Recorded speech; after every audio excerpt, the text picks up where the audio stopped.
ముఖ్యంగా సిద్దిపేట పట్టణంలో గత రాత్రి దాదాపు 10 సెంటీమీటర్ల వర్షం పడడం జరిగింది.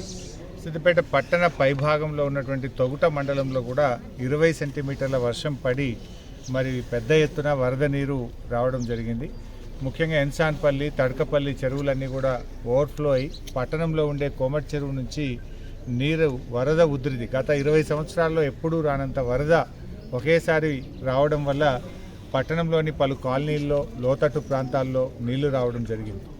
సో ఈ నీళ్లను తొలగించడం కోసం కింద ఉండేటువంటి నర్సాపూర్ చెరువు యొక్క మత్తడిని దాదాపు 1 మీటర్ పాటు తొలగించడి నీటిని మరి అటు శనిగరం చెరువు వైపు ఇటు మందపల్లి వాగు వైపు మళ్లించడి మరి నీళ్లను తొలగించగలిగాం.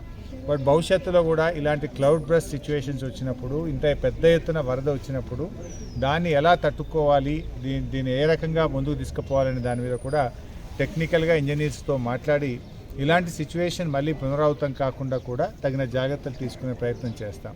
బట్ ప్రజల సహకారం కూడా కావాలి. ప్రజలు కూడా చాలామంది నాలాలను కబ్జాలు చేయడము, అప్పుడు కబ్జా చేసినప్పుడు ఎవరైనా ఆపితే వాళ్ళ మీద మీరు మమ్మల్ని ఆపుతారా అని చెప్పి బద్నాం చేయడం, ఇలాంటి పరిస్థితి వచ్చినప్పుడు అదే ప్రజలు నీళ్ళు వచ్చినాయి ఎలా అని చెప్పి ప్రశ్నిస్తూ ఉంటారు.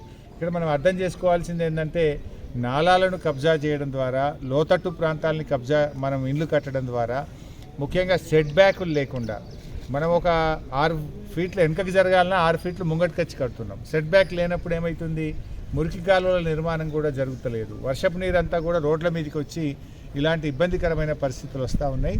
తప్పకుండా ప్రజల సహకారం ఉంటే మనము ఇలాంటి పరిస్థితులు, ముఖ్యంగా లోతట్టు ప్రాంతాల్లో ఉండే ప్రజలు బాగా ఆలోచించాలి.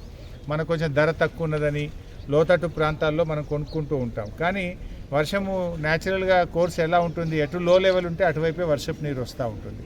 సెట్ బ్యాక్స్ మీరు కోఆపరేట్ చేయగలిగితే, సెట్ బ్యాక్స్ ఇవ్వగలిగితే మనం వరద కాలువలను, వర్షపు నీరు బయటకు పంపడానికి పెద్ద ఎత్తున వరద కాలువలు నిర్మించి బయటకు పంపగలుగుతాం.